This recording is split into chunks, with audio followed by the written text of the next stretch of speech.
What's up, everybody? It's Rockin' Roberta. Dude, I haven't been able to make I was gonna say a movie. A movie.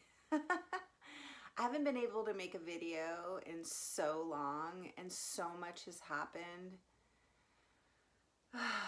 I miss my channel. I miss having motivation to make videos. Our world is insane.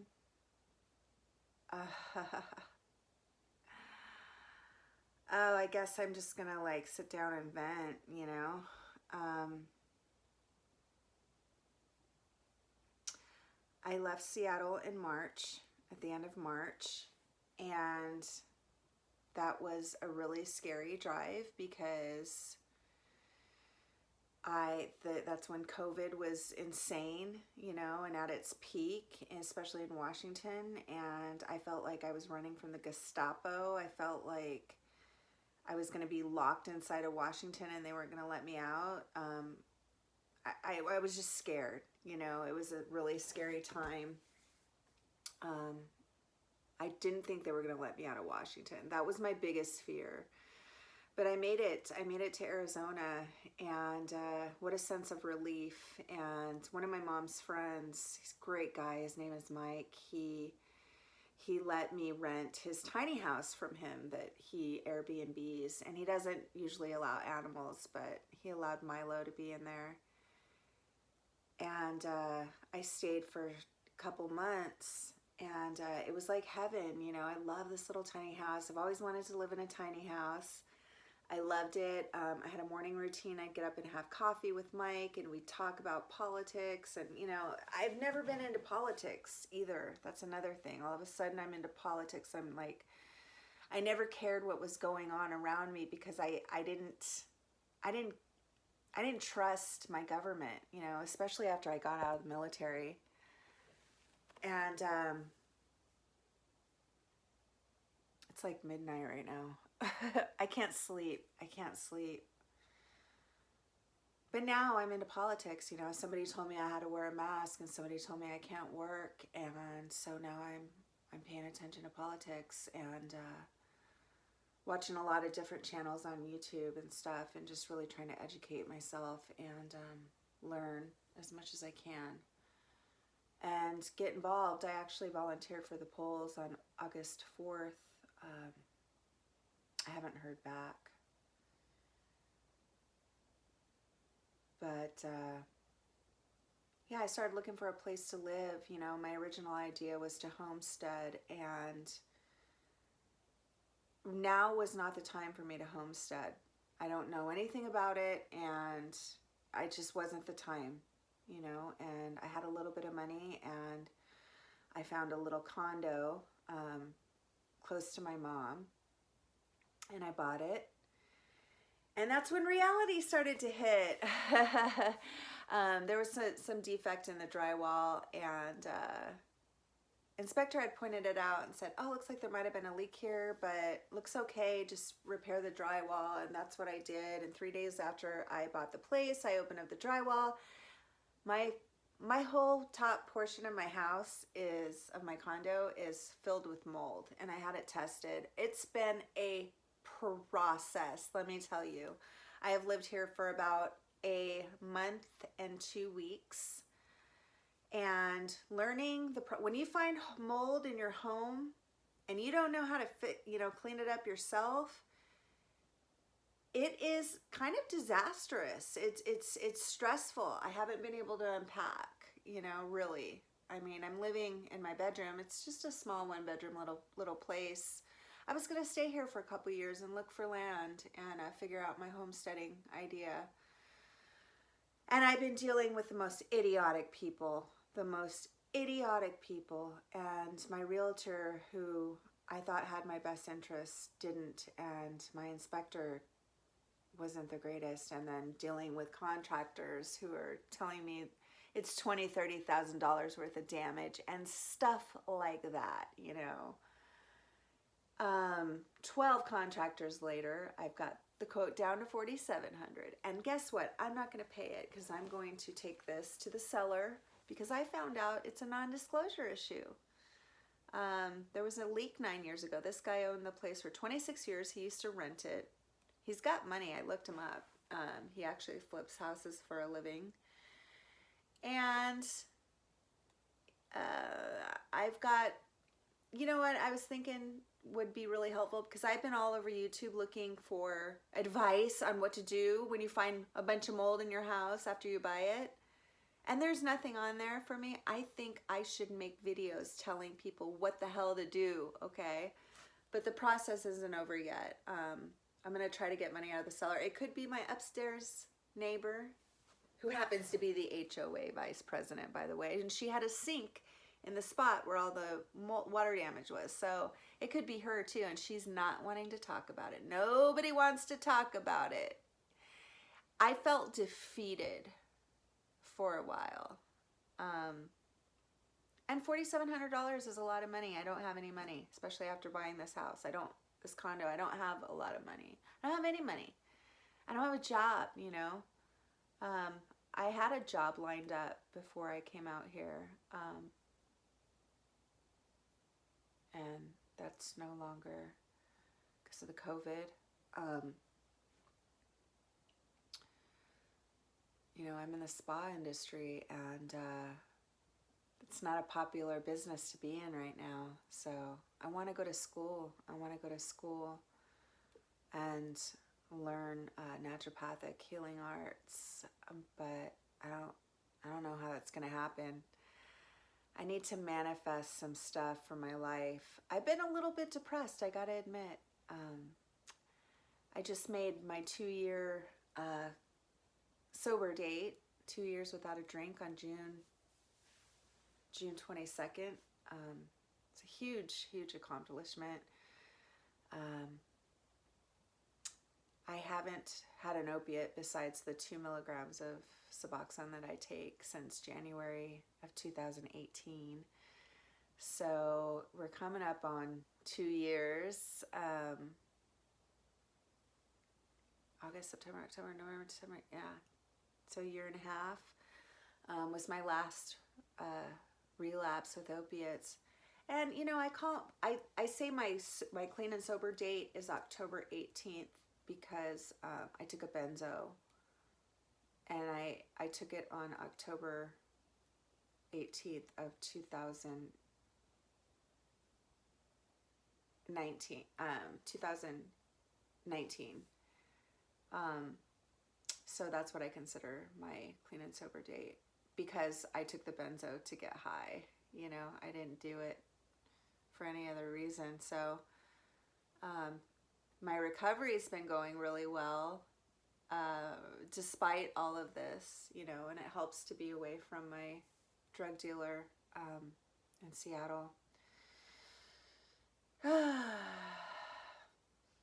I quit drinking 2 years ago so that I could focus on my addiction to opiates, you know, and I don't know if it's something I'm going to do forever, you know,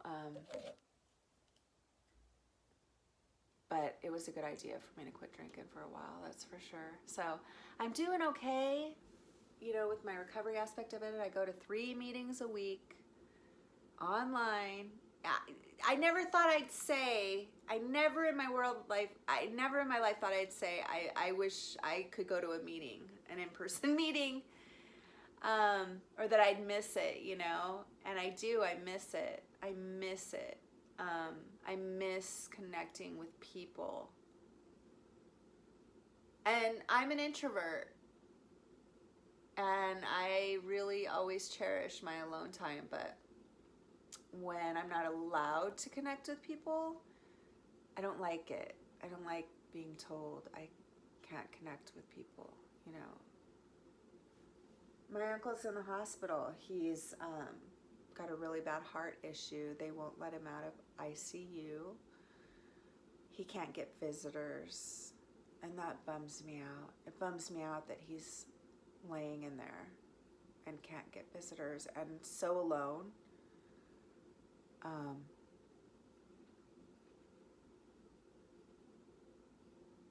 There's a lot to be grateful for. I hang out with my mom quite a bit, and I help her pull grass, and I help her do little things around her property, and she's got a big beautiful garden, and I go over there and harvest food when I want to.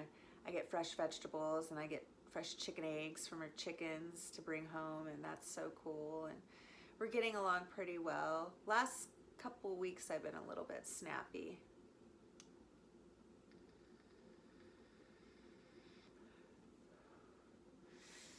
I'm just slipping back a little bit mentally, and it's to be expected, man. You know, we're all struggling right now.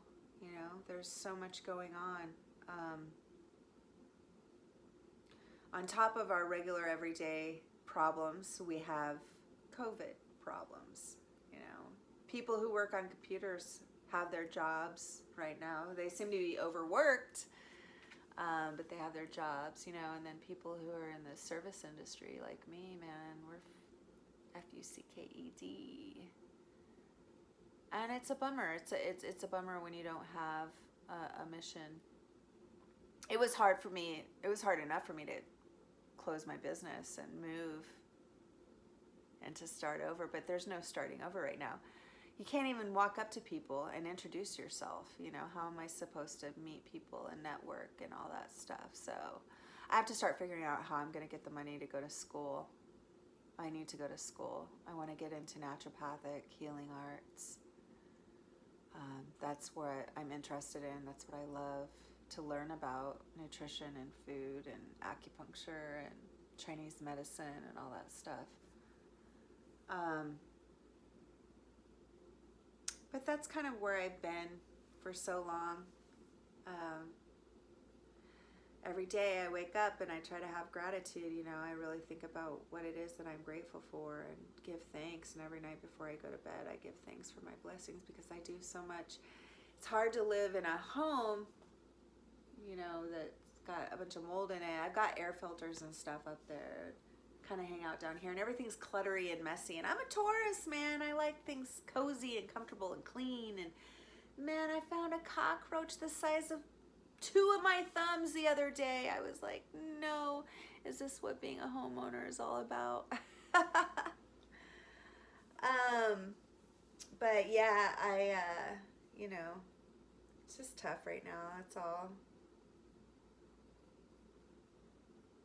I have friends that I've known for years that I haven't visited with yet because of the COVID.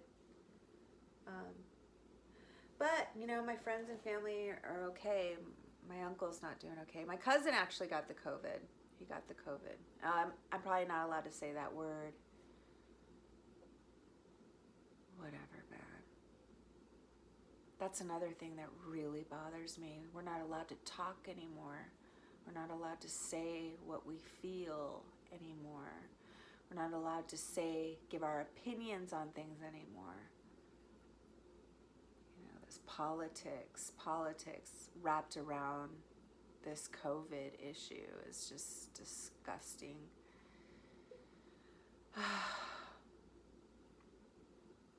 So it's a lot of pressure, man. It's a lot of pressure to be alive in July of 2020, you know. But I have it a lot better than a lot of people, you know, collecting unemployment, pandemic unemployment. They just cut off the extra funds. Excuse me, but you know, it's nice to have that income. I'm going to Idaho in a couple weeks to visit a friend for a couple days, and I'm going to go back to Seattle for a few days for Aunt Mac's 94th birthday. That's another thing, you know, Aunt Mac's 94. She's going to be 94. She sits in her house alone. She has a couple people bringing her groceries, and she is miserable. And she can't hear. I bought her a phone. I sent her a phone for the hearing impaired. She won't use it. So she still uses her old phone. I had somebody go in there and put in a new phone, and she got mad and yanked it out. She can't hear me when I call, so I write her letters. It's good for me, you know, to sit down and write letters. But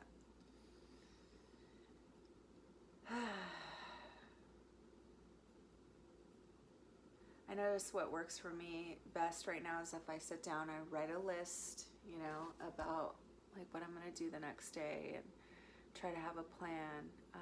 Otherwise, I just end up kind of sleeping. That's what happened today. I just went for a 4-mile walk though.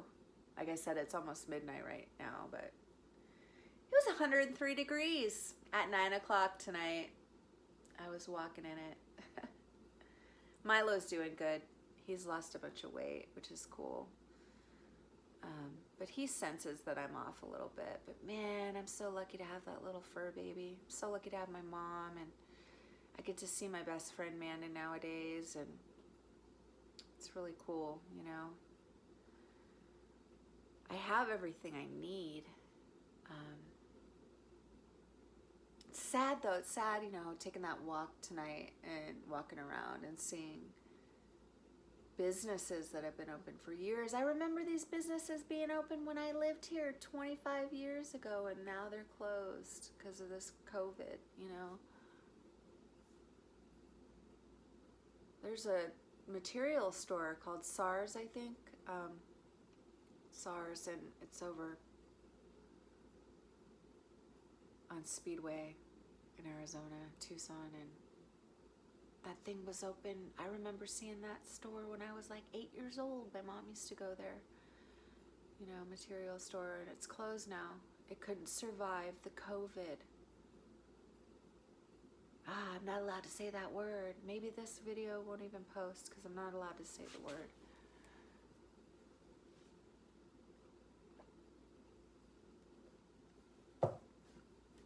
So that's about it. I'm sober. Still take 2 milligrams of Suboxone, and I'm cool with it. Don't have any plans of coming off anytime soon. It's another thing, the hospital that I went to, the doctor that I went to in Seattle was so amazing, and I'm not finding that here, you know. Whole support network is gone, but I still do have a lot of support, so it's really important to have that gratitude, right? That's all. I just wanted to vent. I just wanted to purge. It's been a long time since I've made a video. I haven't used shampoo in my hair for 3 months, and I need to make a 3-month no poo update. But I always say that. I'm going to make updates. So many videos that I want to do. You know, I have this clothing company that sends me clothes now that, you know, they'll start sending me one thing a month. It's like Hawaiian clothes. And it's like I just don't have any motivation to like show it. I need to do it though. I need to do it. I need to get on here and make more videos. I miss doing that, but I don't like, half the time I don't like the way I look, and I can't stand looking at myself, you know. Or I think I'm too fat, you know. I've just been a little bit insecure lately. But look, it's not all that bad, you guys. It's just, I just needed to freaking vent on somebody besides my mother. You know what I mean? It's a lot to be grateful for. And I guess I'll close it with that. Let me know in the comments how you're doing. I miss you.